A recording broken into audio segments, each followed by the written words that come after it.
Good afternoon, everyone. Thank you so much for joining us in the middle of your working days. Delighted to have so many people online. I think 100 people have registered for this, which is just fantastic, and I think reflects the real momentum we have gained in Greater Manchester and Cheshire over the last 2 years with this work. We wanted to run this webinar today to really showcase the work that we have undertaken in the last 18 months to 2 years. It has been a real collaboration across all MDTs in GM. And one of the messages that has really shone through is the need for an educational element to our work around MRI rectum reporting.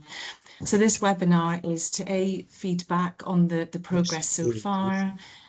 Secondly, to offer an educational update to see the template in action, and then to have a discussion about where we go next, because in some respects the work has only just started. Just if you wouldn't mind moving the slides on. So to take us back to 2 years, and actually to really emphasise the need for collaboration, not just within Greater Manchester, but across the Cancer Alliances. We reached out to our Yorkshire colleagues when we saw their reporting template in action by accident. So as part of a clinical trial, I viewed one of their MRI rectum reports as part of the radiotherapy quality assurance programme, and fed back immediately to the team how easy it had been to appraise those radiotherapy contours, because the MRI report led me exactly to the tumour dimensions, the volume, the nodal involvement, the EMVI, and it really exemplified the impact of MRI reports on our surgical and our oncology decision making. And so we reached out to the Yorkshire Cancer Research Bowel Cancer Improvement Programme, and I have to acknowledge their input and support for our work in Manchester. So thank you to Yorkshire, who have really supported us with the work that we're now presenting to you today. Next slide. So a big thank you to all of you that have been in our working group. We first presented our idea to the Greater Manchester Colorectal Pathway Board in September 2024. We had the Pathway Board support, but of course we had to then reach out to the imaging network to ask for their wider support and communication across the radiology network too. We asked for volunteers to join our working group, and I'm delighted to say that we had a radiologist from every single Greater Manchester MDT join that group. And when we met in December 2024, it was really to see whether or not we were on the same page. Did we want to carry on as we were, reporting differently in the different trusts, or did we want to adapt our MRI reporting practice? And we were joined by Dr. Damien Tolan from Leeds. We wanted to reflect on their experience. We are all short of time and resources, and we felt if we could utilise their experience, that would really help us to gain momentum a lot faster. And I think, speaking on behalf of myself and the other co-leads, Dr. Dina Awad and Dr. Apu Rudralingam, I think we were really quite taken aback by how unified and how much support there was from the group to proceed with this work. I think we'd anticipated a little bit more resistance. But over the course of meetings 2, 3 and 4, we had various educational updates from an oncology and surgical perspective about the impact of template reporting. And that led us to ratify an MRI template that we presented to the GM Pathway Board in June 2025. Next slide, please. So we've got our first template in use. It is not perfect, but it's at least got everybody onto the same page. It has got everybody using a template, and that in itself is fantastic. I think as radiologists, you are in the driving seat for our rectal cancer decision making. How you report the staging and restaging scans determines how we, as the users of your MRI report, go on to make patient treatment decisions. So today is a showcase of what we have done and what we can do next. So looking for lots of ideas, how we move this forward, how we widen engagement with all the other discussions going on about rectal care pathways across Greater Manchester. So I'm delighted to now introduce our first two speakers, Dr. Eleanor McCarthy, a clinical oncology trainee at the Christie, Dr. Sadia Gul, a radiology trainee at Manchester Foundation Trust, and they've also been supported by their colleague, Dr. Dalia Elbia, and a really lovely example of how we can support our trainees in QI projects as part of our implementation of this. So I'm going to hand over to Sadia and Eleanor. Thank you very much. Thank you, Claire. So I'm going to present the first part, followed by my colleague. So this is the audit data to show impact of the template in practice. Next slide. Just a little bit of background. We know the rectal cancers account for approximately 1/3 of colorectal cancers, and management differs significantly from colon cancers. Why? Because of confined pelvic anatomy, close proximity to the sphincteric complex, high risk of local recurrence, and the treatment requires careful coordination between radiology, surgery, and oncology. Next slide.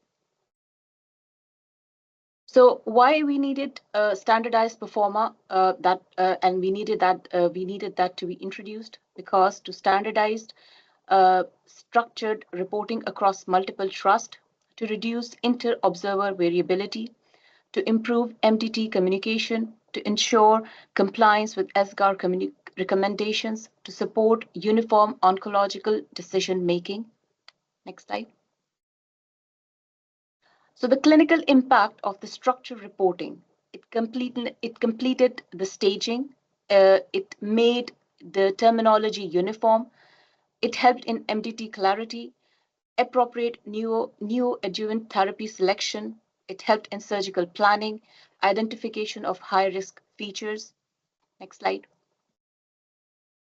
So this is just an example of our template, and I can highlight you briefly what was in the template. Like it included the scan quality, the tumor, location, length of the tumor, the diameter, EMVI was included, MRF, the nodes, about the morphology, number of nodes, additional findings, conclusion, which included the TNM staging.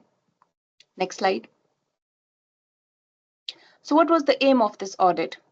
To assess whether implementation of a structured rectal MRI staging performer improved compliance with ESGAR reporting standards compared to pre-implementation reporting practice.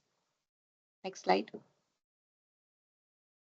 So according to ESGAR, the target compliance was 100%, including tumor height, T staging, end stage, EMVI status, CRM distance, extramural spread, sphincteric involvement in case of low tumors.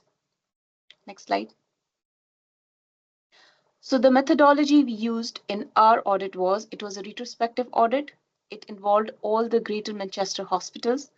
The pre-template audit was conducted between June and October 2024, and the template was introduced in June 2025. The post-template audit included cases performed between June and November 2025. Inclusion criteria was the snapshot of patients with new diagnosis of rectal cancer from each MDT in Greater Manchester, and we excluded restaging scans and recurrent diseases. Sample size, a total of 27 patients were included in the pre-template audit and 30 patients were included in the post-template audit. And we got the data from the PACS reports. Next slide. I'll hand over to my colleague now. Thanks, Sadia. So we're just going to look at the results from the audit. The blue columns are all the results from before the template was introduced, and then in orange you can see results that after the template was introduced. So this is looking at tumour reporting. So looking at things from, sorry, the slides have changed slightly. So it should be location, distance from anal rectal junction, and then distance from anal verge, tumour length, relationship to the peritoneal reflection. tumour shape and tumour signal characteristics. So as you can see, there was an improvement generally in all aspects of the reporting apart from tumour signal characteristics, and in particular 90% or more of reports after the template introduced included the location, distance from anal rectal junction and the verge, and the tumour length. We can go to the next slide, please. So again, now this is looking at T staging. So for the definitive T staging, so where they were giving a kind of one single T staging, this was definitely improved from 74 to 90% after the introduction of the template, and there was no missed T staging after the template was introduced. Peritoneal involvement was significantly improved reporting, so up from 7 to 73%, and again, pelvic organ involvement. EMVI was similar, and MRF, again, you can see the improvements from that. Next slide, please. And then we're looking at nodal reporting. So suspicious nodal reporting improved, and you can see that there is increased improvement of looking at highest level of involved node, pelvic sidewall involvement, and total number of involved nodes. But clearly these percentages are slightly less than the previous looking at kind of is not as high as the 90% of other areas. So I guess this is an area of discussion and kind of looking at why this is and opportunities for improvement of that. And then finally, and then looking at the conclusion. So on the new template, it suggests the TNN stage, EMVI and MRF are all included in conclusion reporting. And as you can see, compliance post-template, so TNN staging was improved to 100% in all reports after the template was introduced. EMVI increased from 67 up to 93. And again, MRF improved from 55 to 87%. Next slide, please.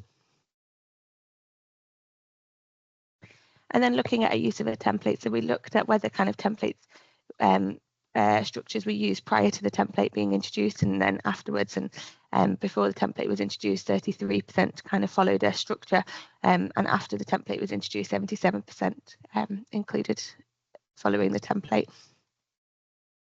And then next slide.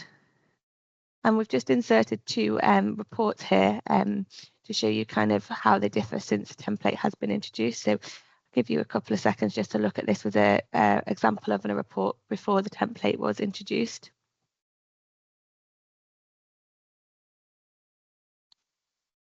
And then if we move on to the next slide, you can see clearly after the template was introduced how clear it is. All areas have been covered, from tumour description to involvement of nodes, and in particular detail looking at total number of involved nodes, and then looking at EMVI, MRF, and then as you can see at the conclusion, it has repeated the TN stage, the EMVI and MRF. Next slide, please. So that was a bit of a whistle-stop tour of our audit data, but I think overall it shows support for the Greater Manchester introduced rectal template, and improvements in most aspects of reporting after introducing the template.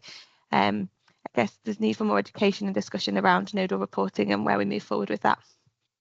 So thank you. Thank you so much. It's always so useful and important to have objective data showing the benefits of implementation of this template, and I think you've really nicely shown the areas where improvements have been made. It's perhaps no surprise that there's still some discussion to be had about nodal reporting. That's a can of worms that we're going to try and address in part today, but really grateful to have the trainees involved in this work moving forward. So thank you so much. I can see Dr. Tolan is delighted with our Manchester results, and actually very similar to what you showed in Leeds. So this isn't unique to Manchester. This is a national variation, and as we've said as part of our GIRF reviews and discussions with MBOCA, it's not about reducing variation, it's about understanding variation. And if we can understand that variation, we can hopefully look at pathways and models to improve that for everyone. So I'm now going to hand over to Dr. Dina Awad, a consultant radiologist at Manchester Foundation Trust, and she is going to chair our next MDT session. Thank you. Thanks so much, Claire, and thanks everyone for joining us this morning. We're really pleased to have so many people with us. This next session is quite an interesting one where we thought it'd be great for you guys to get an idea of a colorectal MDT and understand the importance of radiology reporting and MRI reporting and guiding the MDT towards decision making, and hopefully giving a bit of a snapshot of the sort of discussions that we have at MDT. We don't have long. The idea is that we're going to go through 3 rectal cancer cases which aim to highlight different important aspects of rectal cancer management.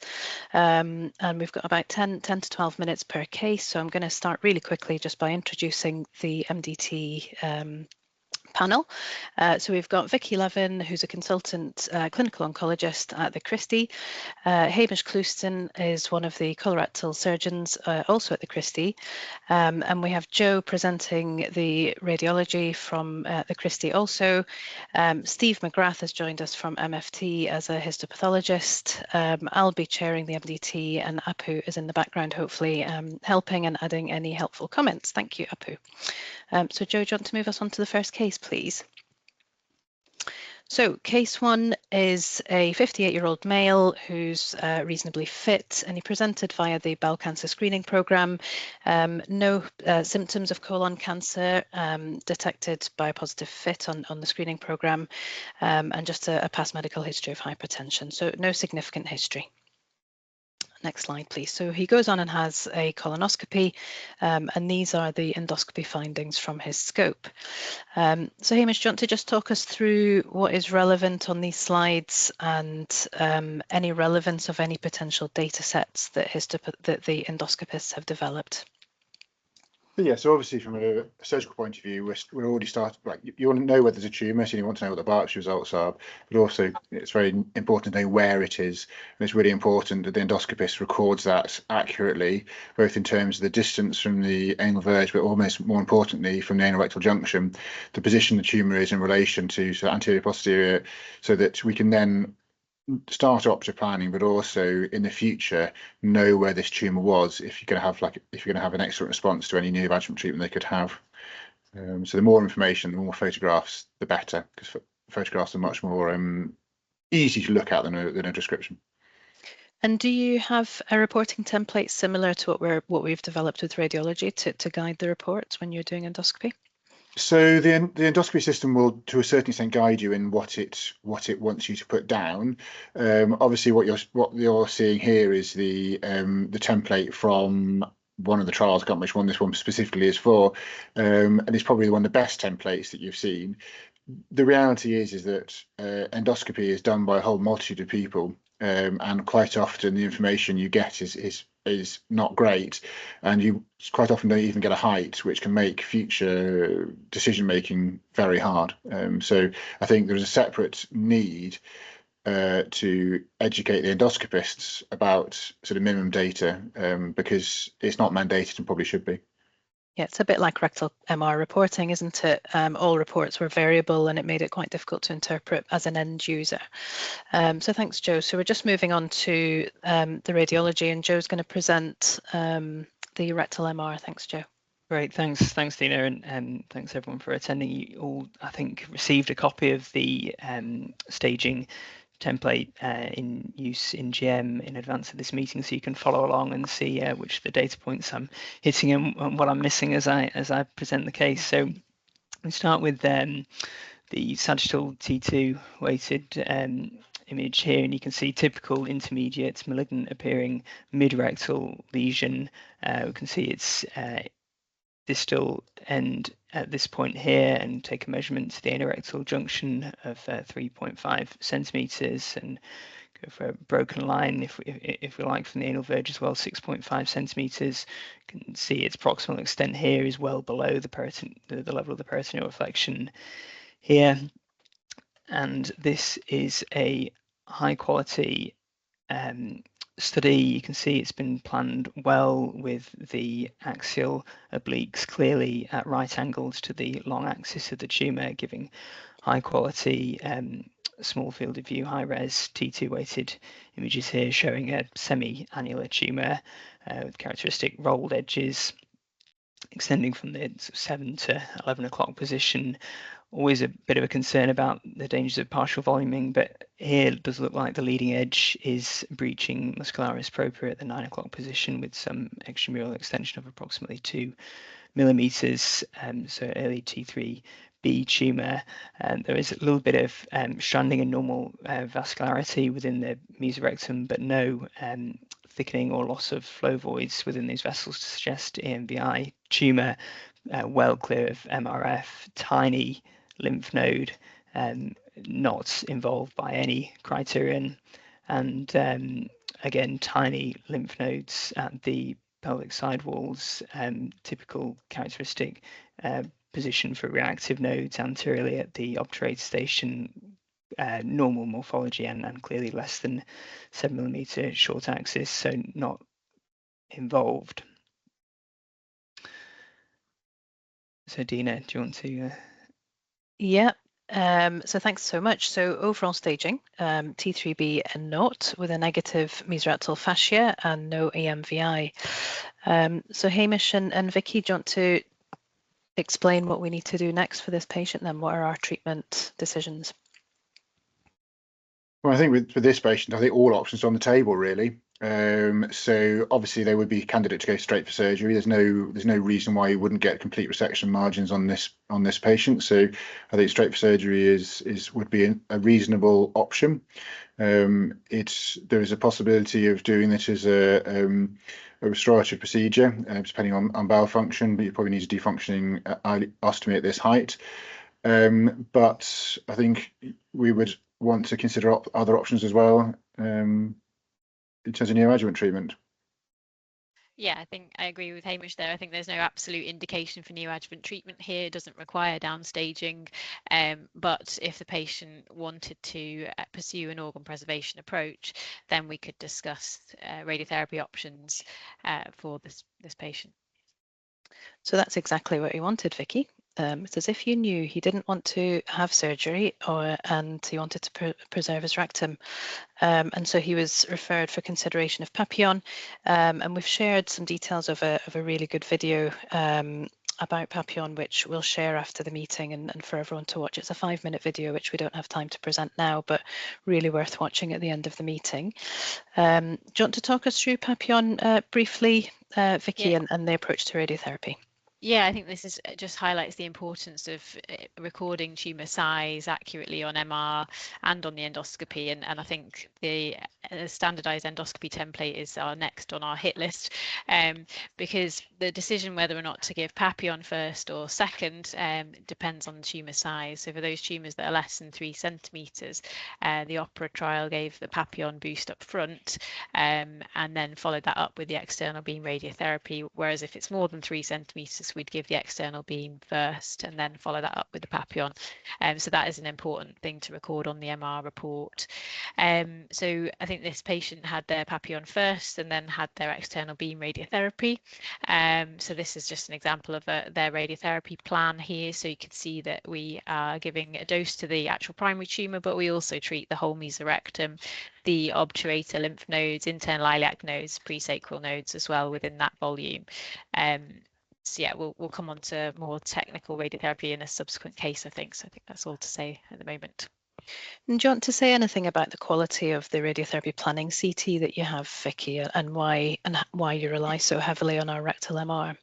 Yeah, I mean, I think that's a really good point. We are still planning on CT, which everyone knows is not the best modality to visualize these rectal tumors.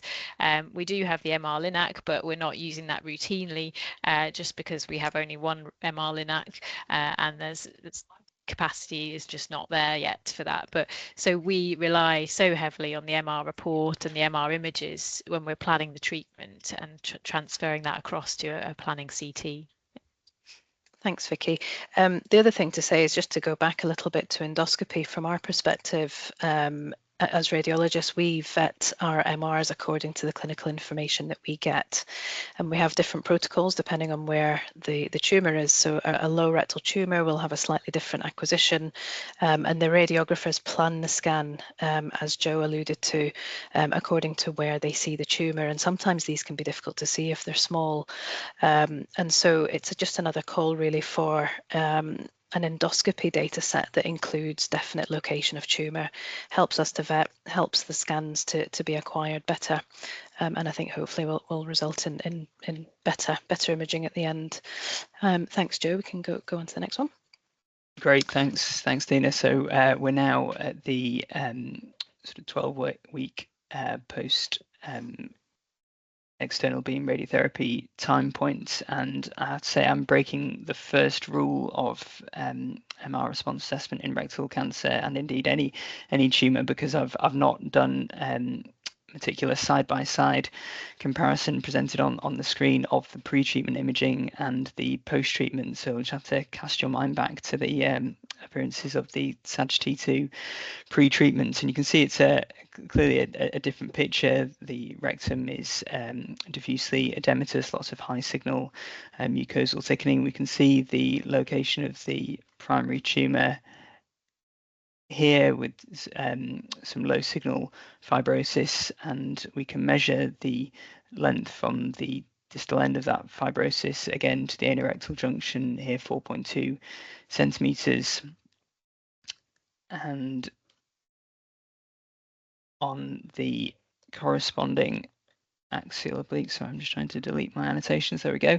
On the corresponding axial oblique, you see the typical low signal fibrotic residuum at the primary tumour sites, still has some rolled edges, and the contralateral rectal wall can have quite a mass-like appearance as well, with sort of intermediate high signal, not to be misinterpreted as polypoid or sort of other tumour thickening.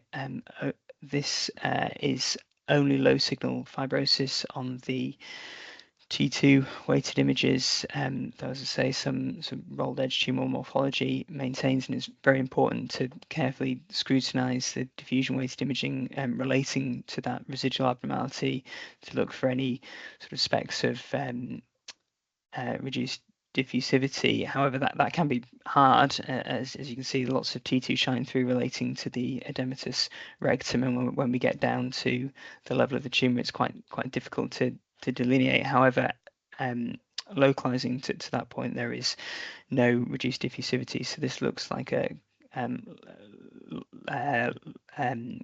likely complete or near complete response, MRTIG2 for those favouring the 5-point scale. EMVI and MRF remains negative, no suspicious nodes, but of course MR is only part of the picture and needs to be performed alongside meticulous endoscopic evaluation.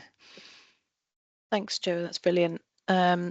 So we go to endoscopy, and there's still some changes, and it looks like there's still a little bit of ulceration.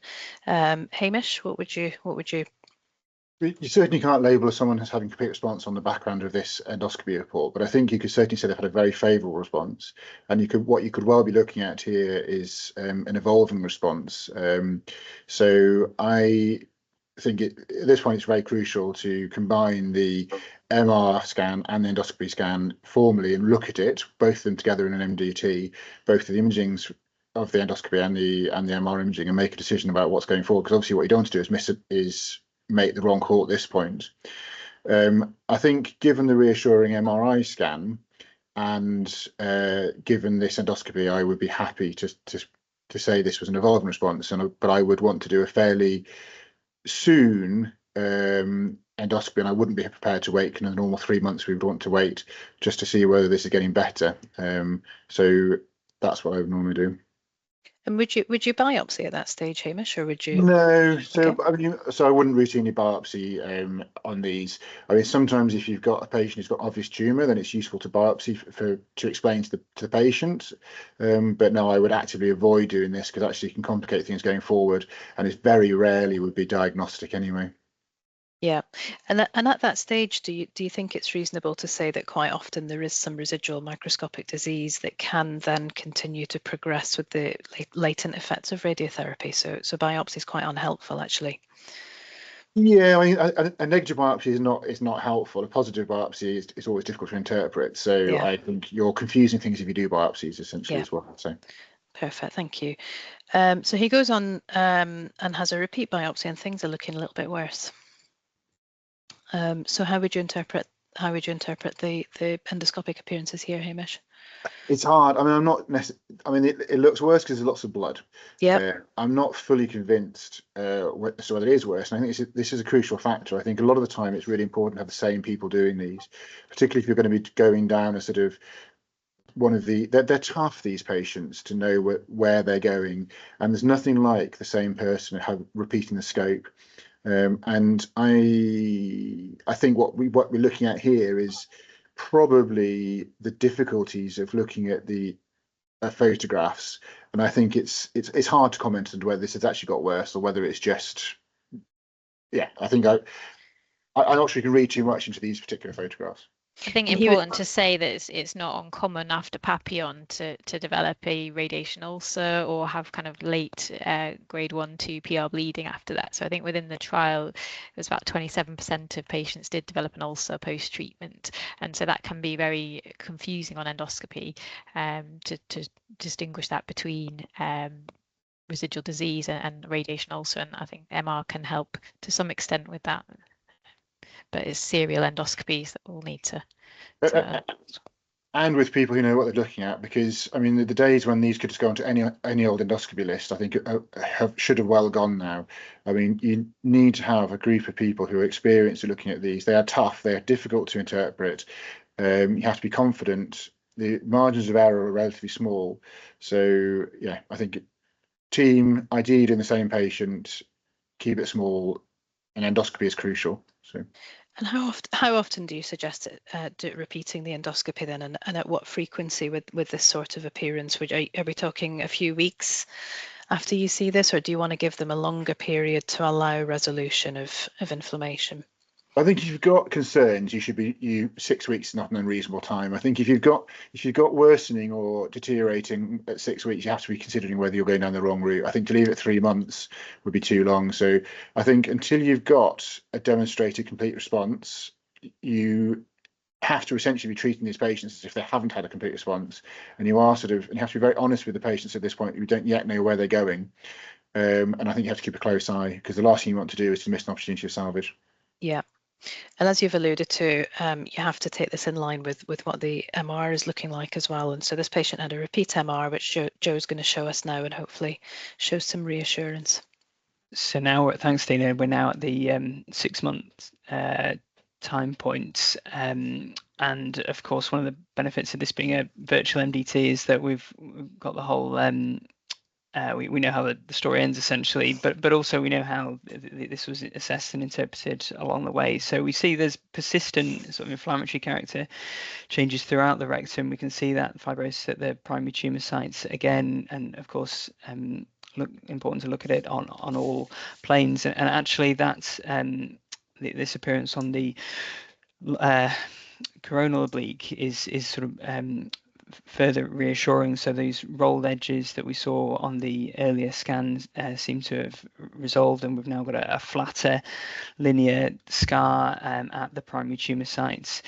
There was concern at the time of this MR assessment, and of course, can always be biased by the reports coming from the endoscopy and the concerns there, but the contralateral rectal wall, which is of intermediate signal but crucially away from the primary tumour site, was measured and flagged as concerning for possible early recurrence. And important to recognise that we can get these intermediate signals within uninvolved rectal wall, particularly in the context of post chemoradiotherapy, and that can look sort of a tumour shade of grey.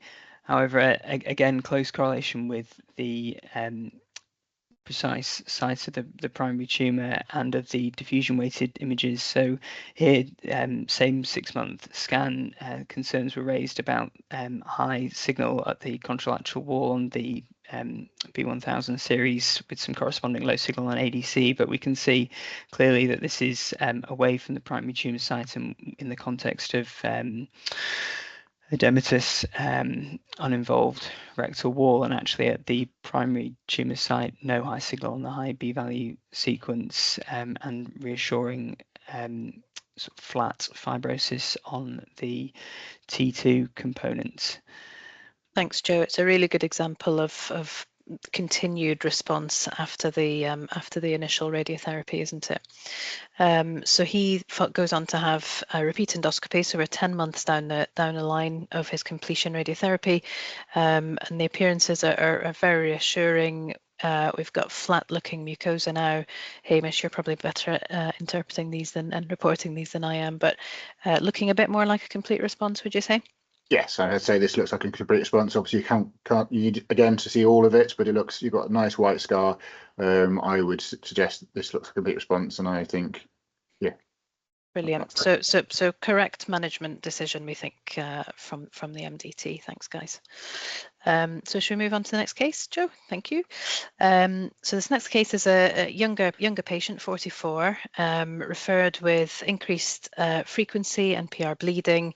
He's had a history of testicular cancer in his 20s, underwent a colonoscopy, which found a posterior rectal lesion, which was biopsied as moderately differentiated adenocarcinoma. Move on to the next slide, Joe. Thanks. So this is the staging MR scan. So again, we'll start with the sagittal T2, and you can see quite an ugly-looking tumour on the sagittal sequence here. We can take the distal edge here and measure its length from the anorectal junction, about 2.3 centimetres. You can see the proximal extent here is just below the level of the peritoneal reflection, and there's even on this single sequence, we can see there's some nodes that we're going to have to take a closer look at the other sequences. So the highest is this rounded low signal 10mm node at the level of S2. Some other presacral nodes we'll need to take a look at, and of course interrogate the side walls. So axial oblique images shows a near circumferential intermediate signal tumour extending right round from sort of 7-8 o'clock round to 6 o'clock position. You can see there is some extramural extension at the 3 o'clock position here, and this component looks like nodular thickening, which obstructs a small perirectal vessel, so likely to be EMVI at that site, possibly also at 12 o'clock position as well. So this node we're already concerned about based on its large size. Some other more indeterminate nodes close to the mesorectal fascia, but quite small, and we know that MR's not so accurate at assessing nodal status for small nodes. So now we turn our attention to the pelvic sidewalls, and we see on the right at the internal iliac station, so we know it's internal iliac, intimately related, just medial to the internal iliac vessels. Here we have this ugly, frankly malignant lymph node, 30mm short axis. We know that the anterior obturator station is common site for reactive nodes, but taking the SCAR guidance of 7mm cutoff with possible involvement of this more anterior pelvic sidewall node as well. We see these nodes again on the coronal sequence 2. And so overall, we've got the T3B tumour with nodal positivity, MRF negative, EMVI positive with those pelvic sidewall positive nodes.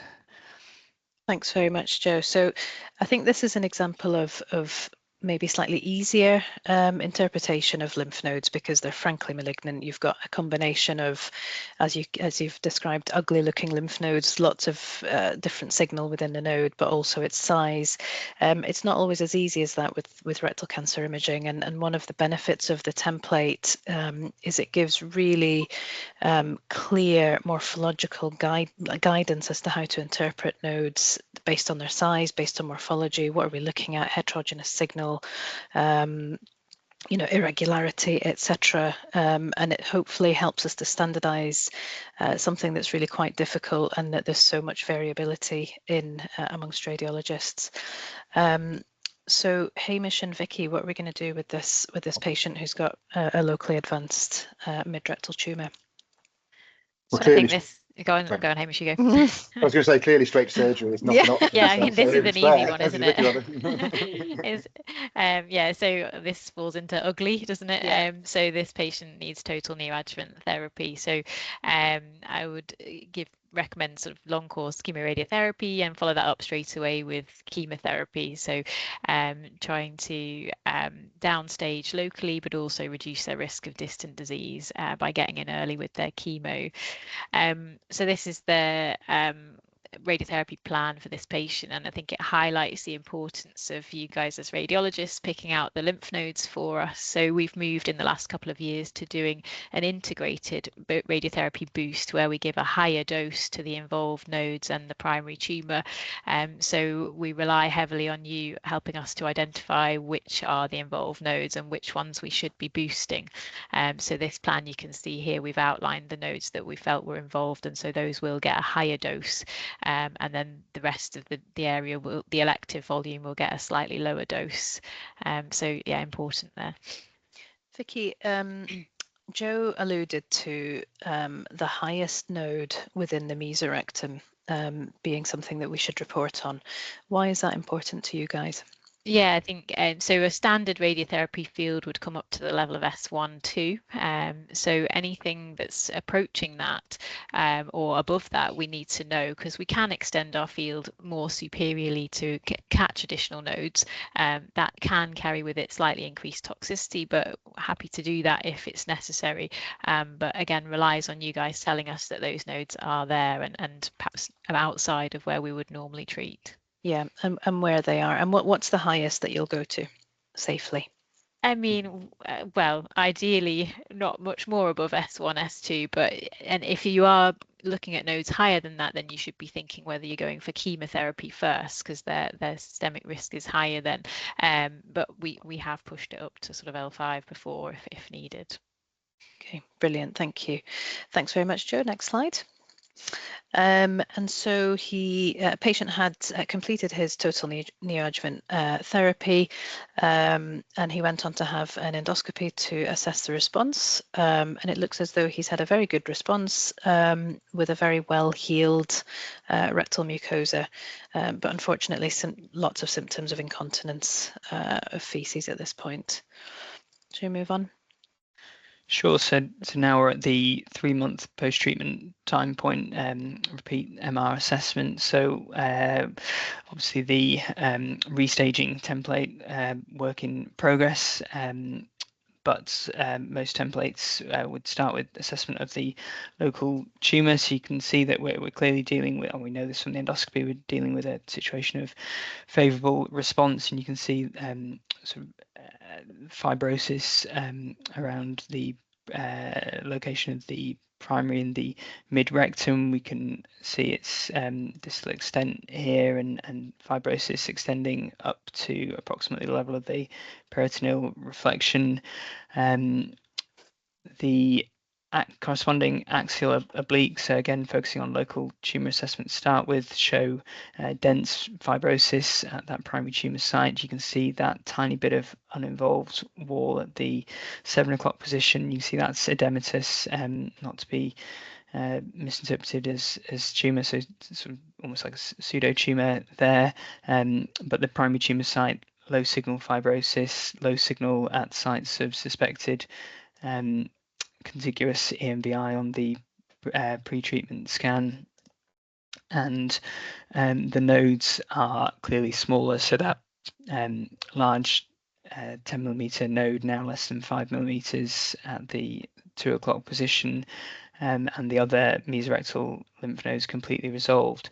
So at the pelvic sidewall, however, you can see that large internal iliac node has clearly responded, but remains 6mm short axis and looks irregular. So morphology is not so helpful in the post-treatment setting. So the cutoffs that we use at the Christie to assess the likelihood of persistent lateral nodal involvement follow the Dutch ESCAR guidance, which suggests that post-treatment nodes over 4mm short axis at the internal iliac station and 6mm at the obturator station would be considered suspicious for involvement. It's clearly responded, but would still be relevant by that size criterion. Thanks very much, Joe. Yeah, sure. That's brilliant. Thanks very much, Joe. So he's had a really good response to his primary, but we're still a little bit concerned about his pelvic sidewall, which is a tricky position to be in. Hamish. Yeah, so I think this is one that's crucial to get right, but also we have to be honest with patients that the imaging is good, but it's by no means diagnostic. And unfortunately, there's no way of us, unlike in endoscopy from the primary site, you haven't got anything back going up, so we're entirely reliant on the radiologists, both to flag that there's an abnormal node, but also to sort of pin your colours to it. So on this case, obviously, we brought this patient through MDT. We had a look at it. We felt that this was suspicious, and therefore we know that a lot of pelvic recurrences we suspect a lot of pelvic recurrences are due to untreated pelvic sidewall nodes, or nodes which aren't flagged and therefore not removed. And those patients do very badly long term. So I saw him in clinic and discussed the fact that obviously there is a risk that he could have, options either be surveillance or surgery. Obviously with surgery there's a risk that he could be overtreated, but sensibly he elected, and with guidance, to have surgery in the form of a pelvic sidewall node clearance. Now obviously the difficult thing with this is you've got a complete response in the primary tumour site, and so the question then for the patient is, what do you do about that? Now, the reality is this is the first time point, so anyone would be very brave to leave the primary tumour in, because we know that not an insignificant number of them, although they had good response at this point, will go on to have further surgery. So he'd elected to have an APR, mostly because of his bowel function. I mean, theoretically, he could have had a very low restorative procedure, but he was already incontinent, so that didn't seem like a good idea, with right pelvic sidewall node clearance. Thanks very much. Is there an option to survey these, Hamish, do you think? Or are you guided by patient morbidity? Is there any kind of consideration of patient factors? So I think there's always an option of time. I mean, the reality is these aren't going to go crazy over the course of a short period. Mm-hmm. So you can do it. I mean, in terms of morbidity, I mean, you've got a node that's sitting next door to the internal iliac, you're going to have to take that internal iliac anyway. So obviously, you had a vascular resection to get this node out, and I think that's one thing you have to be aware of. So you can do, but I think you would steer somebody with that kind of appearance to having surgery, to be honest. I think also what you really don't want is for somebody to go in, if, for example, you had an incomplete response in the primary site, and then leave those nodes because they weren't recognized by imaging, because that's a much more difficult situation to go back in and do a sort of a recurrent pelvic sidewall surgery. So yeah, I think identification and treatment is the way forward, but obviously you have to consent the patient that there may be no pathological sort of positive findings. The other thing with these patients is this surgery in the pelvic sidewall is difficult. So I know both us and Leeds do a QI system, and although it's a horrible thing to do, if we have a negative node on something which is radiologically suspected, we actually do an MR at 6 months. Which is us making sure that you haven't just missed the nodes, because that is potentially a risk. And I think if you're going to do it, you have to be prepared to put yourself through that horrible scrutiny of getting that MR report, and making sure you have actually gone in and taken out what you wanted to take, because yeah, it's a really difficult topic, isn't it? And we could probably spend the rest of the meeting just talking about this one case, but because we've got one last case and limited time, we'll move on to his outcome. Just back one slide, Joe. So he did have an APR and right pelvic sidewall dissection. The histology was T-note in his primary, as we thought radiologically, but his 2 pelvic sidewall nodes were involved. So well done for getting them, Hamish. So next slide.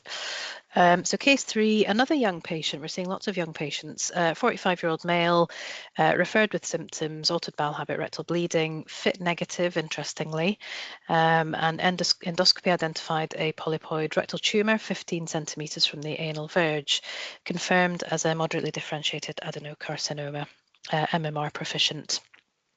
Move on to the next slide, please. Thank you. So we've straight into radiology with this one. Thanks, Tina. So again, looking at the sagittal T2 to start, so you can see this is a high upper rectal tumour, so we can delete all of that lower rectal and anorectal portion of the templates, not relevant in this case. You can see again, it's that classic intermediate T2 signal. We can see the tumour sort of straddles the peritoneal reflection level here, but the peritoneal reflection clearly uninvolved, with intact muscularis propria between tumour and that peritoneum. On the axial oblique, so focusing on the primary at first, so it's polypoid tumour, stalk and leading edge at the 7 to 9 o'clock position, where there looks to be full thickness involvement of muscularis propria and some early extramural extension. We'll focus now on other abnormalities within the mesorectal envelope. So we can see that there are some abnormal nodes. They were visible also on the sagittal, the highest node here being at the level of S2-3 junction. But in addition, we see this slightly irregular low signal focus at the 10 o'clock position, which is closely related to phloboid sort of adjacent vessels, and this would be concerning for a tumour deposit, so small thing, but intimately related to the vessels with that irregular contour. So the nodes themselves, so these are nodes that are sitting very close to the MRF, so we're taking that high S2-3 node first of all. So this is tumour signal, it's over 5 millimeters, slightly rounded, so would consider it involved by imaging criteria. You can see it sits close to the mesorectal fascia, possibly within 1 millimeter. It is a smoothly contoured node, so we can have a debate, I guess, about to what degree this particular node might compromise the TME plane. But as we scroll down, we see this other node here, which is clearly larger, has a more broad abutment of mesorectal fascia and has an irregular contour. So concern, therefore, that this could compromise the TME plane, and this is deemed a MRF positive case. There are no lateral nodes in this particular case. Thanks very much, Joe. So T3B, N1C being the vascular deposit, EMVI positive, mesorectum considered involved, midrectal tumour. Vicky, are there any controversial opinions about nodes involving the mesorectal fascia? I mean, I think it's more of a surgical question, isn't it, as to whether it is involving your MRF and threatening your surgical resection plane or not. And we can easily happily treat those if you feel that they are threatening. I think this patient has got other reasons to give neoadjuvant treatment other than maybe a controversial node, EMVI positive, and more than one node there. So I think we would offer total neoadjuvant therapy again for this patient. I'll defer to Hamish regarding the nodes in the CRM. I would agree. I think this case is fairly straightforward. I think the more complicated ones are where you have a smooth node which is sitting at or very close to the rectal fascia, and whether you call that a threatened margin or not. And that partly comes down to the pathology reporting, and I think because obviously they would get reported as positive if they go to it, and that I think is to a certain extent forced surgeons into pushing for neoadjuvant treatment. Whether that actually translates into a clinically significant margin is a difficult answer to do, and I think you have to look at those individual cases, because these radiotherapy isn't without their morbidity, and I think it's a balance that has to be made. And the reality is, if something is going to be removed within the a sort of fascial plane, does it need radiotherapy? I think the jury's out to a certain extent on those ones. But I think where you've got that node, the more anterior node, which showed its margins were, even if you didn't have any of the other factors, that node sitting there with the slightly irregular margins, I would be saying I want this patient to have radiotherapy, because the likelihood of getting involved margin at that point would be very significant. Thanks, Hamish. So he did indeed go on to have radiotherapy. Vicky, do you want to talk us through the planning? Yeah, again, so we can see that the primary tumour has been contoured here in orange, and then I think they've contoured that anterior mesorectal node that was threatening the CRM there. So those two areas will be. I think this plan doesn't actually have a boost. This might have been an old plan. Yeah. So we've contoured them to make sure we've got them in the field, but actually not boosting on this occasion. Thanks so much, Vicky. So then we image him following his treatment. So thanks, Dina. So we're in response assessment territory now, and just I guess highlight how this can be difficult. Starting first with the sagittal T2, this is at the 12-week time point. You can see this familiar edema to the rectal wall, and you can see that there's quite a lot of luminal content. Rectum's not that well distended, and actually it's really hard to see exactly where that primary tumour was on this sequence alone. So what really helps here is to get the pre-treatment scan and the post-treatment imaging side by side to help us. So you can see there was that suspicious node that we flagged before, and then polypoid tumour. And taking those landmarks into account, you can see the node has clearly responded, now well below 5mm short axis, low signal on the T2, and again, lots of signal changes, partly relating to edema within the wall, partly relating to some sort of luminal residue, and there is some fibrosis evidence, but lots of mixed signal on the T2 weighted series. So then we go to the DWI and overall and the axial imaging, and overall this is the DWI is reassuring that we're seeing no high signal foci on the high B value series. There is some fibrosis, some mixed signal within the wall, certainly no extra mural extension, and the tumor deposits and nodes are now either resolved or tiny. So overall, it's a favourable response. Wouldn't be in a position to say that this is a complete response on MR imaging alone at this time point. So we're in the sort of MR TRG, possibly some 3, with some intermediate signal persisting at the primary tumour site, wanting to correlate with that endoscopic situation as well. Thanks so much, Joe. So he has an endoscopy, and it looks similar to the MR, doesn't it, Hamish? So there's nothing to see pretty much. So a nice scar, smooth mucosa. Would you call that complete response? Yeah, I think the juxtaposition of the two, I think I'd be happy to do it. You see the edema that you on the endoscopy that you're seeing on the MR scan. I think it would be reasonable to label this as complete response on review of the MR and endoscopy. So slightly easier to deal with than the first case we had, and so the patient goes into a watch and wait surveillance. Hamish, do you want to talk us through what that means for the patient? It's pretty onerous. So it means the 3 monthly flexies, 3 monthly MR scans for the first year. I always have to look it up every single time. Yeah. But that, and then 6 monthly. I mean, I think patients have to realise what they're committing themselves to. I think they tend to feel they're never out of the hospital. I think there's a lot of work that needs to be done to try and streamline that. And I think there's work nationally to try and set up complete response clinics and things to try and minimise the effects of these, because it's very expensive. It's very difficult for these patients to have it.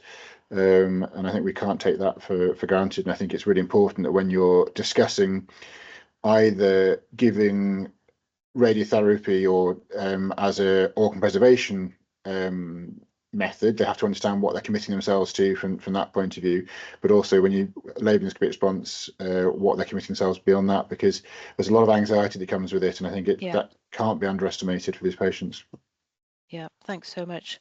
Next slide, please, Joe. I think we're running a little bit over time here. So he has an 18-month endoscopy, which, Hamish, do you want to comment on this? I think it looks okay. I mean, I'm just looking at that on the right hand side. I think it looks okay. Nothing significant. Next. And the serial MR following that time point with relation to the primary tumour site was also reassuring. So once those post-treatment changes calmed down and the scan quality rectal extension slightly improved, there was no residual tumour visible at the primary tumour sites. However, at 18 months, you can see this scan shows an abnormality relating to the superior rectal vessels. So we've got this 2.4 centimetre irregular spiculated nodule intimately related to those superior rectal vessels. So highly suggestive, but bearing in mind, of course, that this patient had a tumour deposit on pre-treatment imaging in the mesorectum.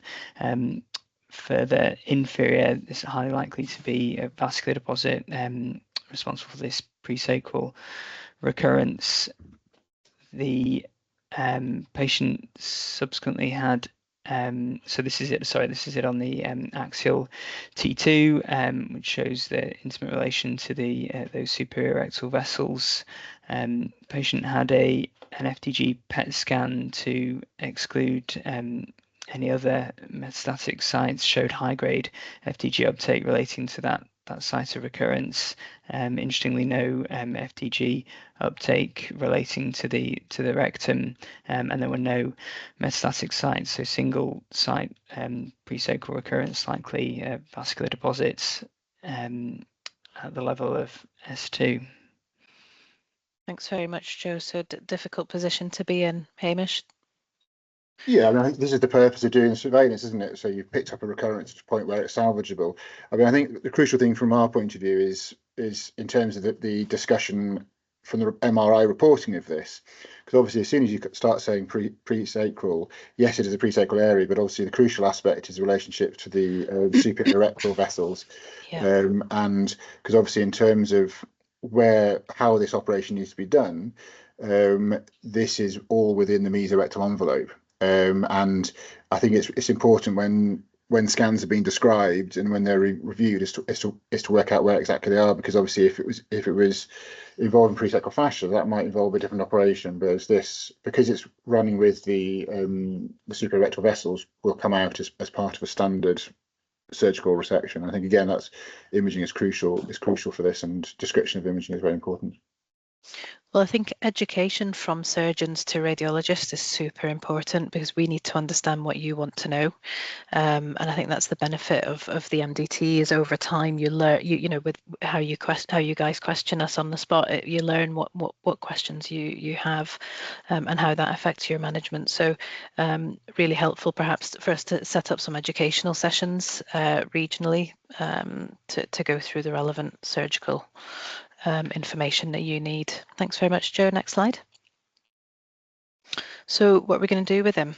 So he proceeded to have a low anterior resection with a defunctioning stoma, resected the entire mesorectum, and hopefully we've got Steve McGrath with us to talk us through what specimens look like? Yep, can you hear me? We can. Hi, Steve. Great. Okay. Hello, everybody. So these are actually photos sent by my colleague at Christie very kindly. And what we can see, I don't have a pointer, but the image on the left is part of the specimen. It's no longer pink because it's been in formalin, which tends to turn anything a brown grey colour, and what we're basically looking for is to orientate the specimen into the peritoneal surfaces and the surgical margin, or the circumferential resection margin, CRM. So the peritoneum usually has a thin film of fluid on it in the tummy, so that is usually quite shiny and smooth, as you can see in the box and the arrow. And on the right hand side of that left picture, we can see the rough fatty area, and that is the area that the surgeon has removed from the rest of the pelvic tissues. The blue lines represent how the pathologist will slice through the specimen, literally like a loaf of bread, and each of those slices is laid flat, and you can see that in the image on the right. So each of those rings is one slice of the bowel wall, and normally we can tell whether the bowel looks normal or abnormal. We're used to the different colours through the wall. The outermost layer of the bowel is a nice pale white ring, and the inner layer of the bowel is more cream coloured. So any disturbance to that, the crispness of those layers and their colours, leads us to think there's something going on. Now, it's very difficult to see a tumour in the bowel wall in these images, and that probably is because they're very small, the deposits. But what I can point out is in the bottom left-hand ring, you can see this yellow fat, and then a pale area looks a bit like a cloud, a pale cloud. That's it, Joe. Thank you. So pale tissue in this context is either scarring or tumour, or both, and until we get it under the microscope in a post neoadjuvant therapy patient, we don't know which one it is, and that is obviously the value of sticking these things under the microscope. So if we move to the next slide, please. So this is taken from the Christie report. We had some pale thickened mucosa noted by the person who dealt with this specimen, and that was about 3.5 centimeters from the end of the bowel specimen, and they also noted some pale tissue, as you've just seen on the previous image, in the surrounding rectal fat.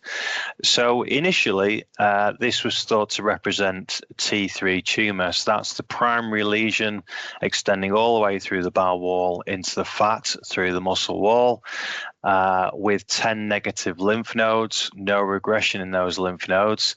That is obviously a little bit at odds with the preoperative imaging, but as is often the case in some pathology cases, we do review either following the MDT or after discussion with colleagues, or following reappraisal of the case from a clinical inquiry or whatnot. And it was felt that the disease still within the rectal wall was actually limited to the submucosa, so T1 disease, and then we had a gap of normal tissue with no regression changes, so no scarring, no mucin, and then we had a deposit of tumour in the fat, and that was basically then interpreted as a tumour deposit.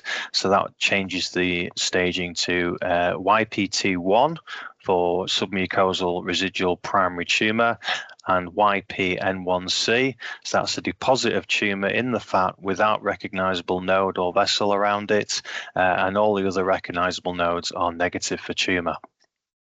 Thanks so much, Steve. It's quite unusual that, though, isn't it, for you guys to change staging?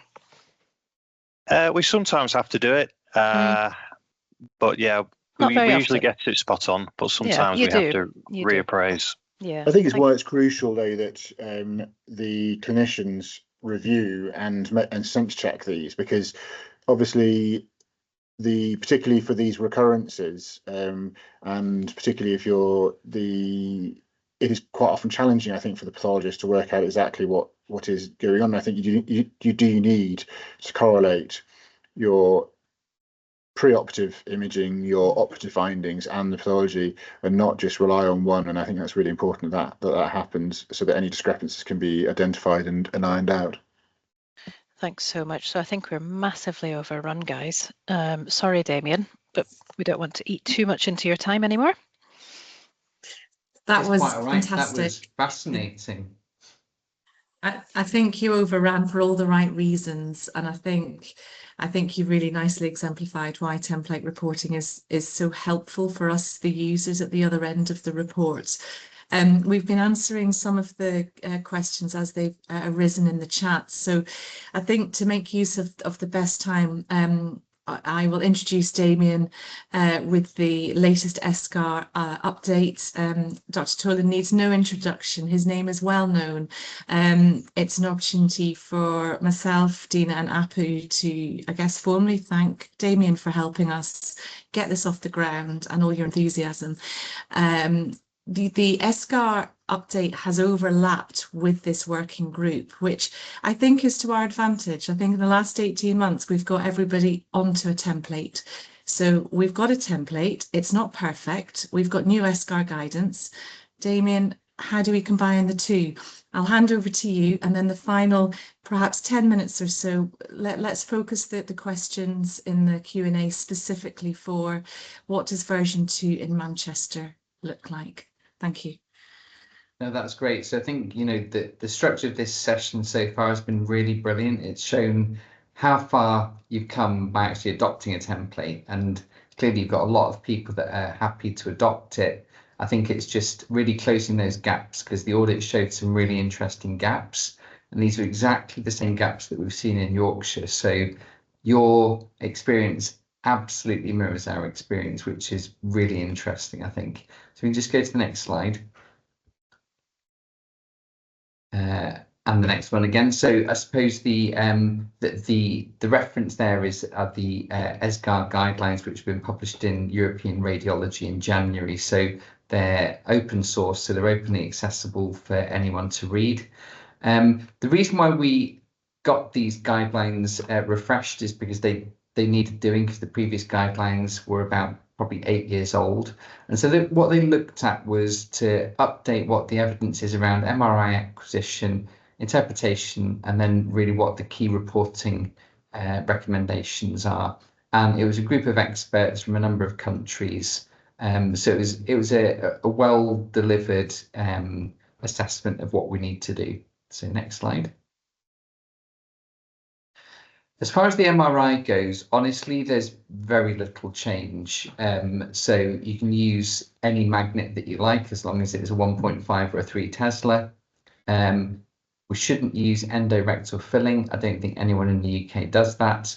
The advice was that spasmolytics or microenemas are optional, but there's a feeling, certainly in our experience, that the higher up tumours in the upper rectum potentially do benefit, particularly from spasmolytics, to reduce that sort of motion artifact that you get from peristalsis. This is another recommendation, that you should routinely have a large field of view T1 or T2 sequence from the aortic bifurcation down to the distal anal canal. Again, you've seen cases from those great cases that you saw just now about how important it is that you've got that full nodal coverage. So you're looking at all the potential metastatic nodes. So that's important, that is not a corner that's cut. And similarly, that the inguinal regions are also covered as part of the scan. So again, to look for those metastatic lymph nodes. Next slide. So really, this is sort of a summary of what we should be doing. Any of the radiologists in the room will know this routinely, that we're looking at 3-plane high-resolution T2 sequences with a thin slice, less than 3 millimeters, and a very good resolution, less than 1 by 1 millimeter voxel size.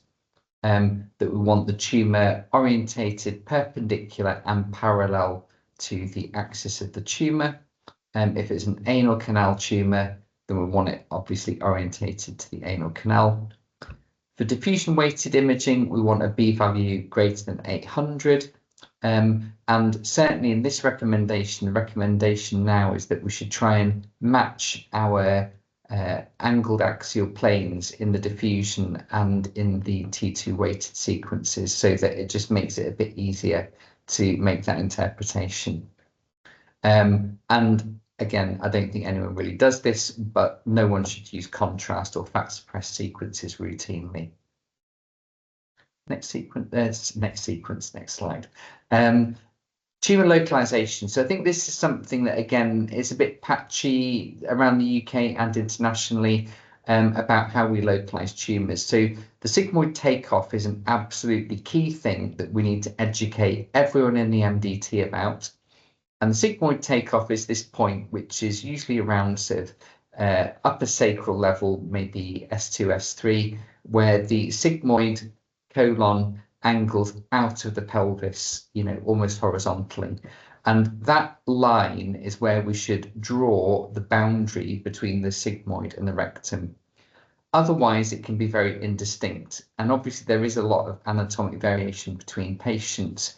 But I think this is something as radiologists we really need to educate out to our clinical oncologists and to our surgeons. This is really where we're drawing the line of where the sigmoid is, because it's often a debate in MDTs. If the tumour is entirely above that point out of the pelvis, then it's a sigmoid cancer. And if it touches it or goes below it, then it's a rectal cancer. And that, again, is a bit of a mindset change, that you see something that looks like it's predominantly sigmoid, but it is actually extending into that zone, that from an oncological perspective, it should be at least considered to be a rectal tumour. I'm sure Claire and Hamish will probably have some views on that, maybe, but you know, this is something that as radiologists, we need that consistency from the clinicians on, so that we can report it well. The next thing is about classification of upper and lower rectal cancers. So they called it distal and mid to high, which is mixing language, which I don't like. But I would call them, we can call them high or low, call them whatever you like. But really, the idea is that we should be going for more of a two-choice option. Is it low or is it high? This idea of mid just adds confusion. And certainly in the international group, they said it should be a dichotomous decision. So is it distal within 5 centimetres of the anorectal junction, or is it higher than that? And actually it's a high, or we can call it mid, rectal tumour. And I think, again, in terms of that clarity of language, that's very important. Go to the next slide. These are some other really important set of terminology points that we really need to understand as radiologists, but also as clinicians. So when a low rectal tumour extends into the internal sphincter or into the intersphincteric space, that shouldn't affect the T stage of the tumour. So again, I think a lot of radiologists, myself included, used to get quite mixed up when tumours start to invade into the anal canal and whether they were affecting or not affecting the sphincter complex. So just that real clarity as radiologists, that if it's involving the intersphincteric space or the internal sphincter, that doesn't affect the T stage. It would be the bit of tumour above that would affect T stage. But once you start to involve striated muscle, be that in the external sphincter, puborectalis, levatus, that then becomes a T4B tumour as far as the radiological classification goes. And I think it is important that we realise that touching is not into, so it's not the same thing. So, you know, if you do feel it's actually going in, then it's going in and it's a T4B. If it's touching it, that's not quite the same thing. And then this concept of the mesorectal fascia. So what's been really great seeing Joe's sort of summary reports is he's talking MRF positive. It's that consistency of language. The mesorectal fascia is not the same as the CRM. I know it should be, but it isn't always. So we've got to report it how we see it. So the structure that we report on MRI is the mesorectal fascia.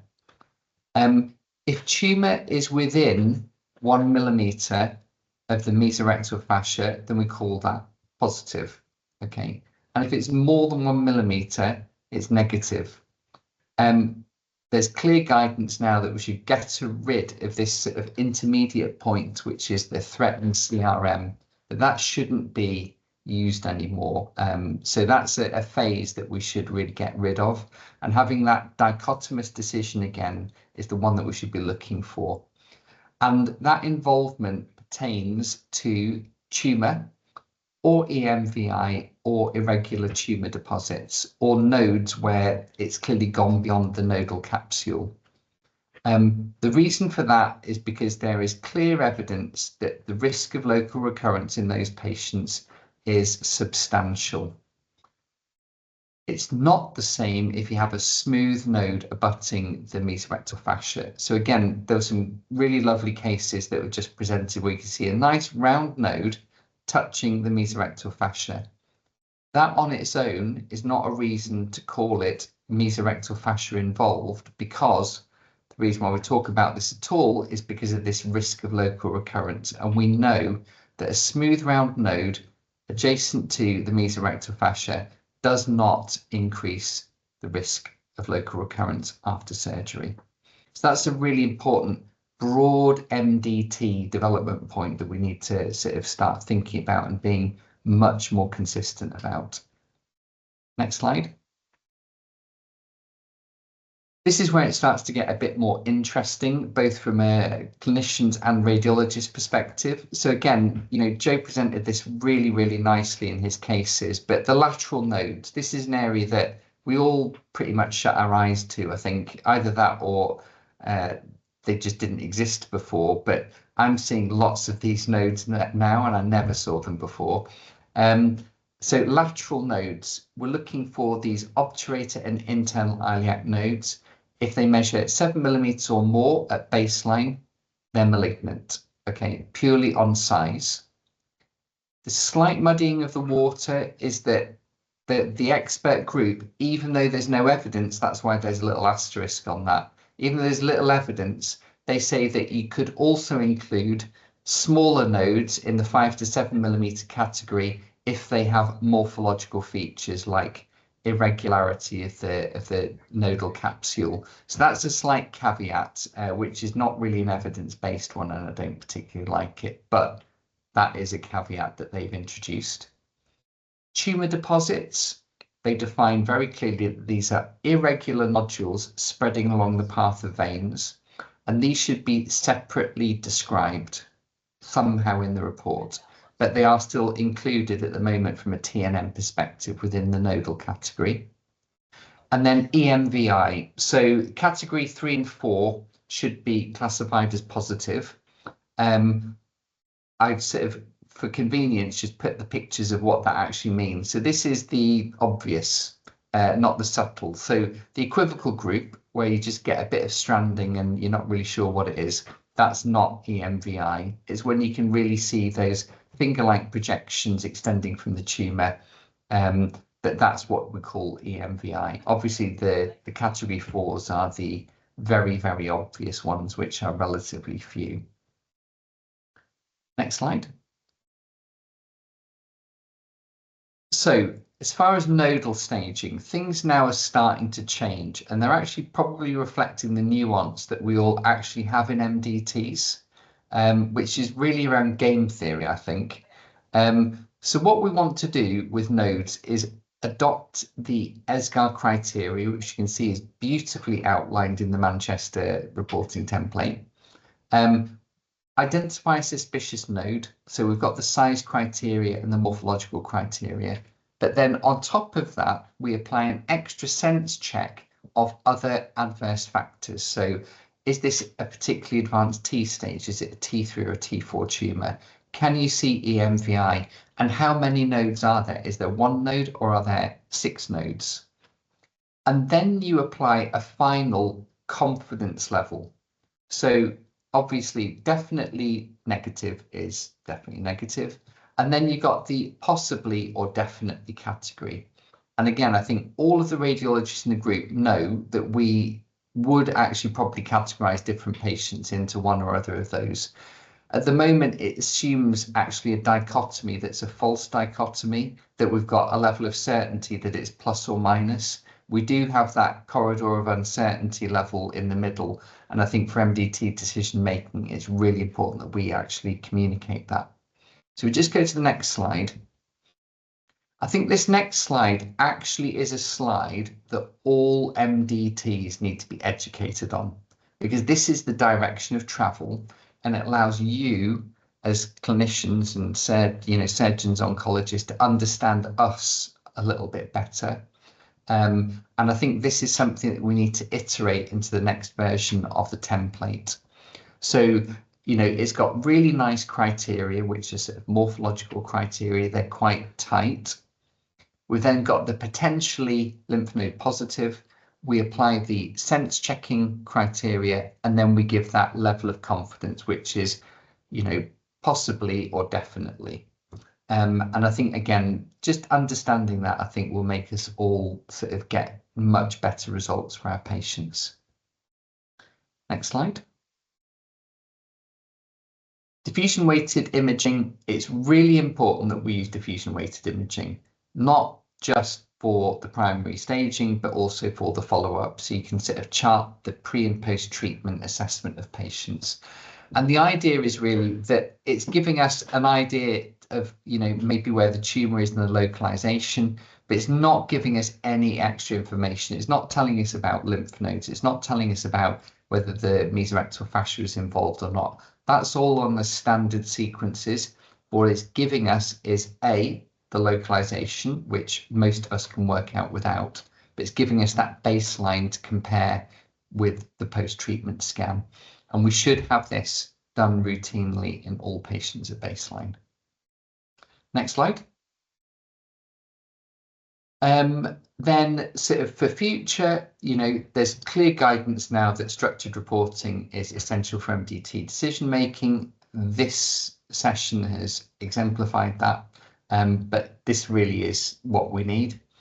There are things that we can sort of move towards in terms of, organ preserving strategies and quality assurance and training, which I think is a massive extra benefit of using this approach. But that's a future directions kind of thing. Next slide. So I think the main changes from 2018 are the adoption of sigmoid takeoff. So that's a key thing. Redefining what mesorectal fascia involvement is and going to the 1 millimeter threshold. This whole idea of confidence around lymph nodes, that's a new thing. Just sort of re-refining the role of DWI and of the T2 weighted sequences, which is pretty straightforward, and structured reporting. Next slide. So I think the key take-homes from this are you've got to start using sigmoid takeoff in all of your reports. That's got to be a thing, and we've got to explain that to the clinicians. The strict application of mesorectal fascia, and particularly that the smooth round lymph node shouldn't count as MRF plus. The 7 millimeter lymph node threshold for the lateral nodes, obviously with that ever so slight non-evidence-based caveat about the smaller ones. This confidence interval, I think, is something we need to work towards. I don't think we can land that today. I'm not doing this today, but over the next few months, we need to actually start working towards that, because you can't have one person in MDT doing it and nobody else. That will just cause chaos. Structured reporting, we saw in the chat, 70% of you are doing that, which is absolutely great. Let's get that up to 100. And obviously MRI is the modality. And then the final slide.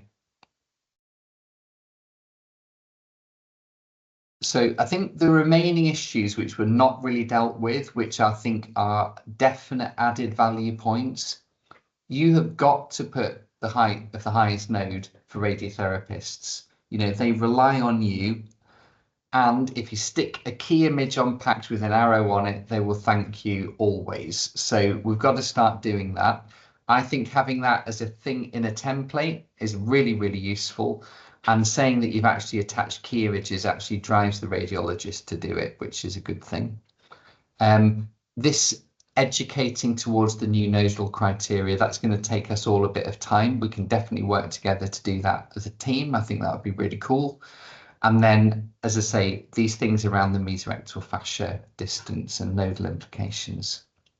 So that is the new guidance from ESGAR. Super. Thank you so much, Damien. And we have run over, but actually I think the Q&A is actually really important, because I think the Q&A is how we apply that ESGAR update to GM and Cheshire. And there's a couple of questions that have come up through the chat, but I suspect this Q&A is everyone's opportunity for feedback on the current template, listening to Damien's update and where we go next. So Dina, shall I hand over to you? Yeah, thanks very much, Damien. That was brilliant. So don't go on mute yet, because it looks like all these questions are coming your way. So we've got a really good one from Jay. Pelvic sidewall nodes. If we've got previous imaging that shows a 7mm node and it's still 7mm on our rectal MR, what are we doing with them? Send them to Hamish. Hamish?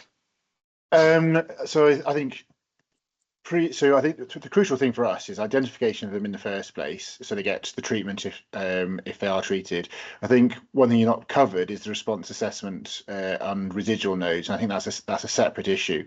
I think the significance of missing pelvic sidewall nodes, both in terms of the fact they don't get boosted, they don't necessarily get incorporated in that higher dose radiotherapy field, I think have a low threshold to report them. If there's any questions, I wouldn't necessarily. I think the 7mm is 7mm there for a reason, so I would report it, and we can discuss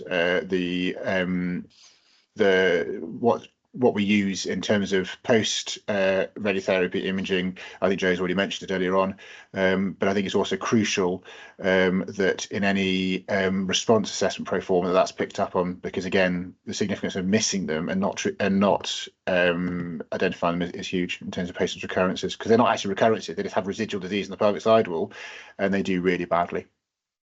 Is there any evidence for boosting the sidewalls anyway? Is it quite a morbid thing to do? So if you have an involved node, we would now routinely boost them all. So the 50 Gray would be given to the primary tumour and to any involved node. The challenge you will have is if that node is quite far away from your primary. So if you imagine if you have I'm going to call it a mid, Damien, but a mid to low rectal cancer, and then you've got an obviously malignant node up at S1, S2, the area getting 50 Gray is substantially larger than if that pelvic sidewall node was sitting at the same level as the tumour. So we do routinely try and boost them, but if you're concerned about your treatment volume, if you're concerned about some small bowel loops sitting very close, then you're going to be thinking, is it safe to boost, or shall we pull back on our concurrent capecitabine dose? Should we dose reduce? But we would always aim to boost if the radiologist tells us that node looks suspicious. Thanks, Claire. Another question about if we have a smooth yet size significant node that's less than 1 millimeter from mesorectal fascia, confirming that we're calling this uninvolved. So that's what the evidence says. So it's just about applying evidence. So we've honestly not been very clever about this. We've been really sort of unnuanced and just done a one size fits all. And the point of this is it actually recognizes that this is a much more nuanced disease. And so obviously an irregular node is the one that you're really looking for. It's gone through the capsule. That is not the same, and it's not the same risk. But when it's a smooth node, Hamish can take that out and be really confident that his patient is not going to get a local recurrence from that node. They might get it for another reason, like I say, if there's another area where there's EMVI or primary tumour up close. But I think it's really important that we all start to understand that, and that is not the current approach pretty much anywhere in the world. And this is about sort of re-educating to that more nuanced position. But it's going to take people a long time to get used to that and get comfortable, because we've just sort of seen something within 1 millimeter, that's it. Yeah, I think I once heard a pathologist say, and I can't remember if it was you, Steve, that is there a danger of potentially cutting through a node while you're dissecting and therefore rendering the CRM involved, even if it's a smooth node that maybe contained a little bit of tumour in it? Does that change anything? We can usually tell when we've cut the nodes in half and when the surgeon's done it. So we can usually be fairly confident about whether it was disrupted before it came to us, because it has various changes under the microscope. So when we have a node with tumour in it near the CRM, we can usually say whether it's disrupted or not, basically. Correct if I'm wrong, Thanks, that Steve. you'd still report an involved node at less than 1 millimetre on the mesorectal under pathology guidance as R positive, though. And I think there is this discrepancy between the radiology reporting and the pathology reporting. And I do think that we need to make sure that if we're going to say that a MR, by definition, you're going to end up with a node which is within 1 millimetre of your resection margin, and there's nothing more galling as a surgeon than that being reported as R0. We all know it's R positive. We all know that the significance of that is minimal, but you can see why it pushes people to overtreat to avoid that scenario. Yeah, our guys had exactly the same conversation as Hamish had in our MDT, and it has taken a bit of time. So we've adopted this. We adopted it quite a long time ago, but exactly that same, because it's a judgment, like the surgeons are getting judged, and suddenly if they're getting a positive mesorectal fascia in inverted commas on the path and they're not treating their patients, you know, are they going to get judged for it? And I think it's just having that, it's like, that is okay. This is the approach. It doesn't increase the risk. You know, I think that is really important, but it does take confidence. This is a known area of unknowns for the pathologist, and the data set we use from the college does recognise this is a difficult area.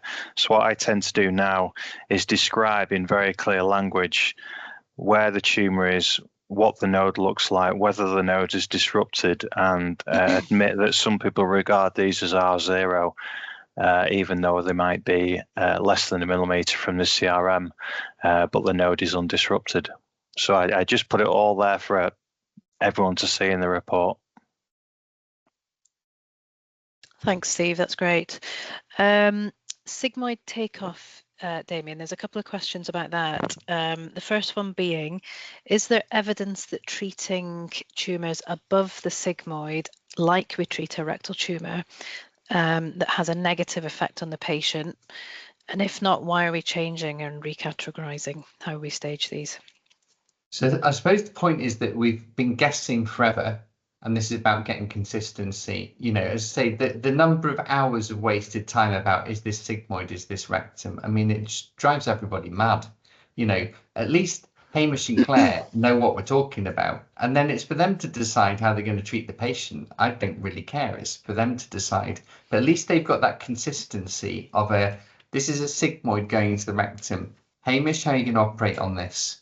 What you don't want is the surgeon to wander into an operation where they're thinking, hang on a minute, this is actually rectal cancer. What are you doing? You know, nobody's warned me about this. We didn't pre-treat the patient. So you're always better off having that discussion up front with consistency, everyone playing by the same rule book.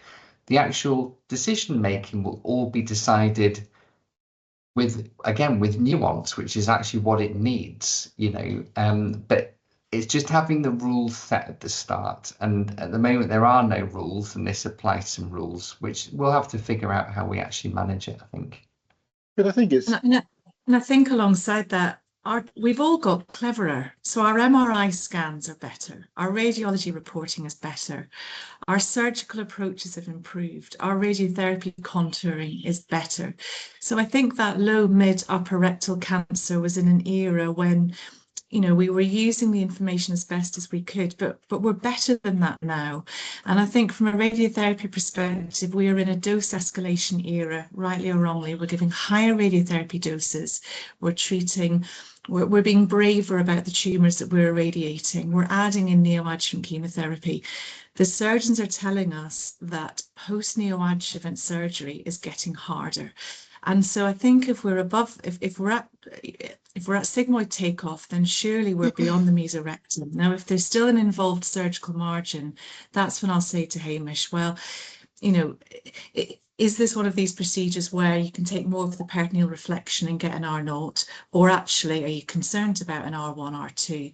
And that's when Vicky Lavin and I would debate, well, actually, this is a high tumour. So actually, should we be thinking about neoadjuvant chemotherapy rather than radiotherapy? Because remember, if you're into rectal sigmoid, we're not irradiating the draining vessels, the draining lymphatics. We're stopping at S1, S2. So we're beautifully irradiating your rectal drainage system, but we're not going anywhere near the distal sigmoid drainage. And so arguably, we might be irradiating your tumour, but in terms of electively irradiating your area at risk, we're never going to be going high enough. So I really welcome the idea of using sigmoid takeoff. To me, from an anatomical perspective with radiotherapy planning, that makes complete sense.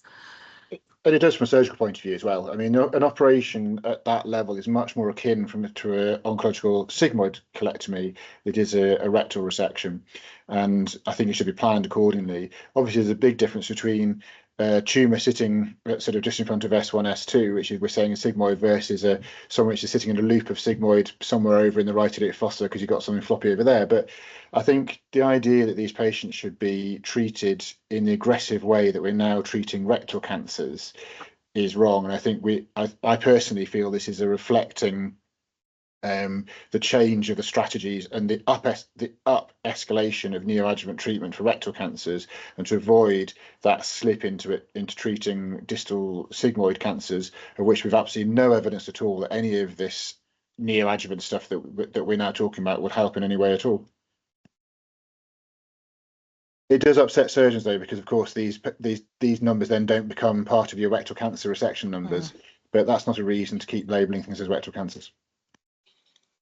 But that's something that actually myself and Bruce Fox, that's on the call, can take back to as part of our GIRF lower GI work. So I think that's really important feedback that we can think about with our GIRF work going forward in the next 12 to 18 months. Thanks, guys. So there's still a little bit of discomfort in the crowd about these pelvic sidewall nodes. So we're just going to clarify. We've got an 8mm node on a scan from 2 years ago. It's a CT scan done for something else. It's an 8mm pelvic sidewall node. We do a rectal MR. He's got a tumour and he's still got an 8mm pelvic sidewall node, and it looks no different. Are we calling it positive? Help us out. Okay, so it hasn't changed. We apply common sense because we've all got common sense.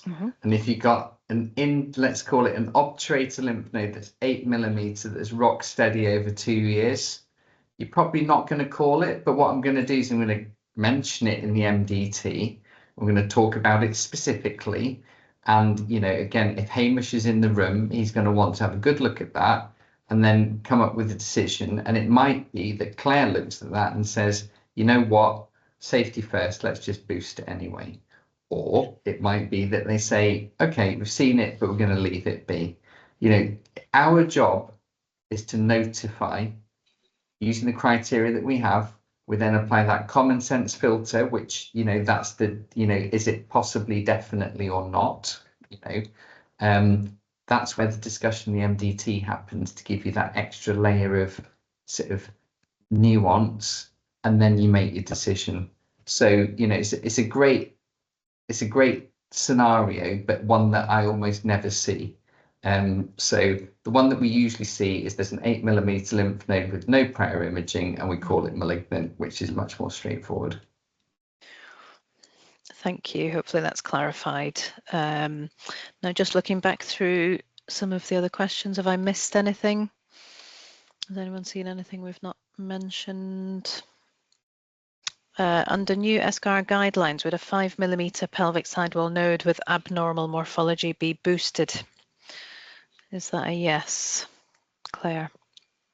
Yeah, we've replied to that in the chat. Ideally, yes, but Vicky nicely highlighted in your MDT cases the limitations with our radiotherapy planning scans. So 3mm slice thickness on a CT, we'll be really lucky to spot a 5mm node. Now, Damien replied and said, well, yes, you can use the vessels as a surrogate. But the challenge we have, Damien, is that, with the nomenclature, it's GTV, it's gross tumour volume. So if you can't see the volume, you shouldn't be using surrogate anatomy to make up a pretend volume. I don't know if Vicky's practice is different, but if I can't see the node on the CT, I don't make up a nodal volume based on surrogate landmarks elsewhere. Vicky, what do you do? Yeah, it's the same, and I treat anal cancer as well. So if you can't see it on the CT, then it's just not technically possible to boost it, I don't think. So yeah. I do think some of, I know exactly what you're talking about, because they are really difficult to spot, like tiny nodes, but you can usually see a dot, and I think this is where, if you've got a radiologist who can actually see where the lymph node is, because actually seeing a 5mm node on the MR is difficult enough, but sometimes you can actually see it on those slightly thicker slices, because I have sort of seen them. But you do need someone that can actually say that is exactly it, and it's not always that straightforward, particularly with the difference between inclined slices and not. All of these different things do make it much more difficult, but I do accept what you're saying is. So we do have routine peer review for the anal cancer cases with Joe. We're very fortunate to have Joe, and he does review all our contouring for us for anal cancer, and that's where we're headed with rectal cancer, but obviously numbers are much bigger. So yeah. And actually, a nice note to end on, but I think a lovely aspiration to have would be to have consultant radiologists' job plans to help the clinical oncologists with their contouring. But I'm going to wrap up because we've run over by 15 minutes, but that has felt like a fantastic meeting, and it feels like it has really wrapped up everyone's work in the last 2 years to get us to this point. I dare say it's actually triggered more questions, but that's great. And I think we now need to set another date for our working group to say, where do we go next? So we'll be asking for input with regards to version 2. We'll be debating version 2 versus ESGAR template and where we now sit. And we've had lots of people come forward saying, well, let's talk about a restaging template. So that's also in the pipeline too. So a huge thank you to everyone who stayed on. In fact, looking at the numbers, most of you have stayed on for the entire meeting. That's fantastic. And a big thank you to everyone today that's joined our panel, to our trainees, to Ellie, to Sadia, to Dalia, and to our MDT group, to Hamish, Vicky, Dina, Apu, Stephen, Joe, nearly forgot good memory, Joe. Sorry, good memory. Joe. And to Damien. Thank you. Finally, a big thank you to Jess from the GM Cancer Academy. Jess, we'd love to do it again. So let's see if we can arrange something in a year's time to continue momentum. Thank you, Jess. No problem. Thank you, everyone. Thanks Thanks very everyone. much, everyone. Thank Bye. you. Thank you. Bye.